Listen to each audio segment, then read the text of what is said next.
that up now, fuck. YouTube. Oh, that didn't come out right. What's going on, guys? I haven't really made a video since I was looking for my bumper. I haven't posted about my 7th gen, which is my wallpaper right now, which is a pretty cool picture I'm proud of. But this video is going to be about the plans for my 7th gen. I have the engine out, and I'm still bouncing between two things.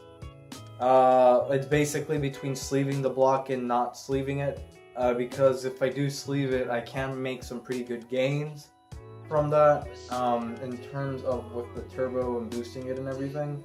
Because, you know, sleeving is basically inserting metal sleeves into the cylinders, which I'll show you guys in a bit. The sleeves themselves aren't really that expensive. They're like 400, 300 about, and but you know, then installing them, getting them installed is like, depending on the machine shop, at least around here I've heard it's like 200 each cylinder, which is gonna add a lot of money to the project. I'm currently $3,447 in, and I made a spreadsheet, which we'll get to in a bit, and just to stay organized and keep track of everything I'm spending on. But so let me just shut up and basically tell you the two things. Like I just said actually a couple minutes ago, it's between sleeving the small block and not sleeving it. Not sleeving it, I'm pretty sure I can get 350 out of it for sure. Pretty sure. I mean, the engine doesn't have that many miles on it. It's under 150. I think it was like 140, 130 when I took it out. So what I would do is get new pistons. I'm still debating whether I should stick to the stock compression ones or lower the compression. They don't have 9-to-1 for Celica onesies. I don't know why. I haven't been able to find them on turbokits.com and on Monkey Wrench Racing. All I've been able to find are 8-to-1, which would allow me to run more boost into the engine. And so I'm replacing pistons. I'm doing the connecting rods. I'm doing the Crower billet connecting rods. I mean, they're called Crower connecting rods, which are the strongest connecting rods you can get for a 1ZZ. And I'm also going to replace the connecting rod bearings and, you know, stuff here and there around. There's a lot that needs to be done, so how about we get to the spreadsheet, and I'm going to put it up on the screen right now. So let's get to it. Test. Is this recording? Is this thing actually working this time? This is test number 2. Fuck. Shit. What was the command again? Control Shift 12. So this is my 3rd time trying it, because the first time I recorded, the audio sounded really choppy and terrible. I don't know why, but and it's just bad. And I went through I took a lot of effort doing that. So let me see if I can give you guys a brief overview. This is what I have. That's what I need. That's all. No, I'm kidding. So I mean, if you guys want to pause the video and just kind of look through this. It's stuff I've shown in my old videos that I have. You know, the ECU with turbo, the intercooler, the downpipe, the seats, my oil lines. I've shown that in previous videos. That's what I've spent so far. It's a pretty decent amount. This right here is my 6th gen Celica, which I got at a pretty decent price.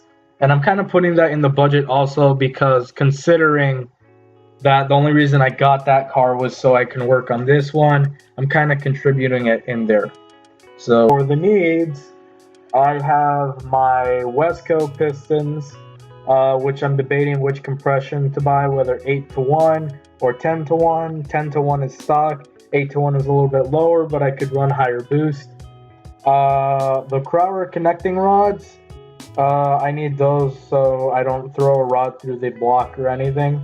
Which are almost $1,000. So those two things, it's a pretty decent amount of money already right there, like 1,500 around there. If I'm rebuilding the engine, I obviously need a gasket set. My knock sensor, I feel like it might have been kind of faulty because when I had the Pepsi Power FC in my car for a little bit when it was NA, it was reading a lot of knock, which could have come from the faulty motor mounts. So I'm also getting motor mounts. The AC condenser, I got a little bit bent. I didn't take that out, or the radiator when I was taking the engine out. There's some slight bends in there, but it should be fine. Upgrading my radiator because I'm pushing more horsepower, and that's decent for, especially this. That's a decent price for Mishimoto. My clutch slave cylinder, I need that because last time, well, when I was driving the car daily, I would notice that sometimes my foot, when I put in the clutch and try to shift, sometimes it would get stuck in a gear. So that could have been an issue with the clutch slave cylinder. So I'm also going to be replacing that. My rod bearings for the connecting rods also. And my flywheel, my clutch and stuff, I need to upgrade that, which is almost $1,000. It's 800-ish, 900-ish. For that, you know, a lot of this stuff is really adding up. So sleeving the engine is just going to add more money to this build. And it's just money I don't really have. So that's why I feel like I might end up skipping on the sleeving. But even if I can't get to 500 wheel horsepower, I'm good with 450, 400, 350, you know, somewhere in that range. If I can get 350 horsepower out of the motor with like 93 octane gas, which means I've also been saving this for like a video. I could incorporate an E85 fuel system, run E85. It's actually fairly common. There's like 3 gas stations around me that have E85.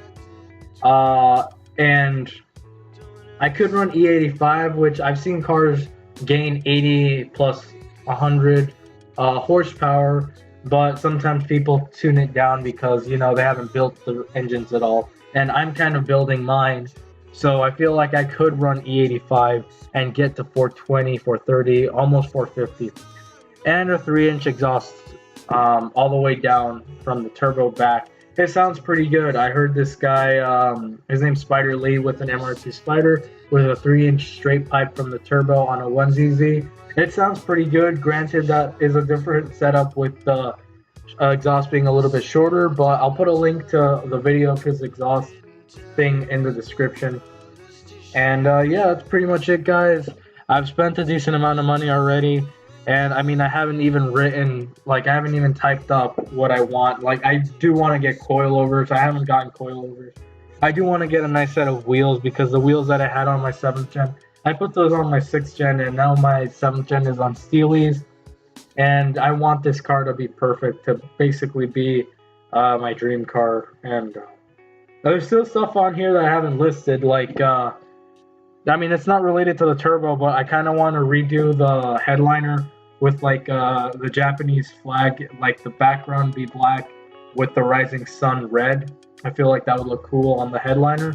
But you know, that's stuff, little stuff here and there that I want to do or redo. Now that I have a different car to drive around for a little bit, so I can work on this one and hopefully get it exactly how I want it.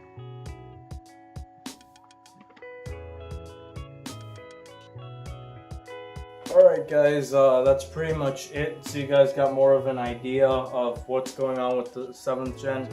Even though I'm not really showing it, I'm just telling you my plan. I'll show you guys in another video this week, just to show you how the car is and it's doing. I wanted to get something out there to give you guys more of an idea of what I'm actually doing with the car. I mean, I haven't done anything, honestly. I've been busy with schoolwork. Finals are coming up. It's been a headache. But so after finals, I'm going to have a month break, so I'm going to try to deliver as much content as I can for you guys.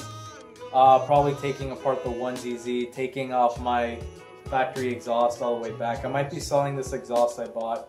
It sounds really good once you get in the higher RPM ranges. It kind of sounds like it's sucking in air. It just sounds really good. I might be selling that, but anyway guys, thank you very much for watching. We're almost at 200 subscribers, which I'm very, very happy to see.